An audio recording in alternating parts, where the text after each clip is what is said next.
Don Shula, NFL coach who won, and won, and won, dies at 90. He had more victories than any other coach in the league and the only perfect season in its history, all while helping to shape pro football's modern era. His death was announced by the Miami Dolphins on Twitter.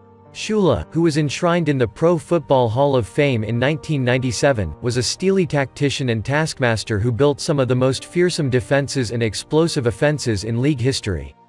He took his teams, the Baltimore Colts and the Dolphins, to 6 Super Bowls, winning 2, capping the 1972 and 1973 seasons. The 1972 campaign was historic. The Dolphins won all 14 regular season games despite losing Bob Greasy, their starting quarterback, to an injury in the 5th game.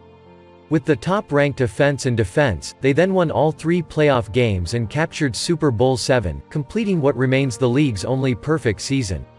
His players be prepared, or exhorting his teams from the sidelines, driving them to victory after victory.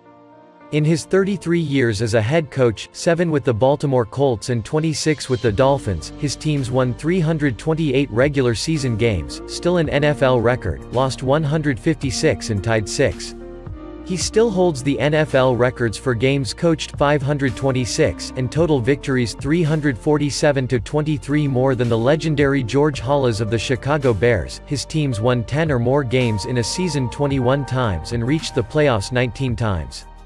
Marv Levy, who coached the Buffalo Bills to 4 Super Bowls, called Shula the greatest coach in professional football history.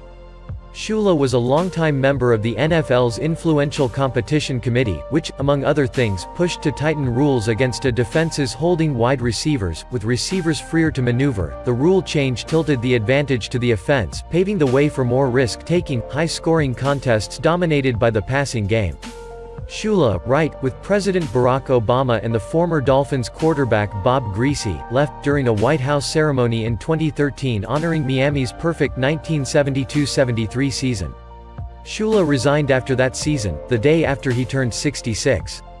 "I'm sad that he was driven out by all the criticism, a lot of it totally uncalled for," Fernandez, his former defensive tackle, told The Times. "But I'm happy for him that it's over. He doesn't have to put up with all this anymore." After football, Shula played golf, owned a hotel and golf club, ran a chain of steakhouses bearing his name and made speaking and charity appearances. His first wife, the former Dorothy Bardish, died in 1991 after 32 years of marriage. He married Mary Ann Stevens in 1993, and she survives him along with 8 children, 16 grandchildren and 5 great-grandchildren. Shula was not happy to stop coaching. "The toughest part will be in September," he said after retiring, "when that ball is kicked off, and for the first time in 43 years I won't be on the sidelines. That is what I will miss most.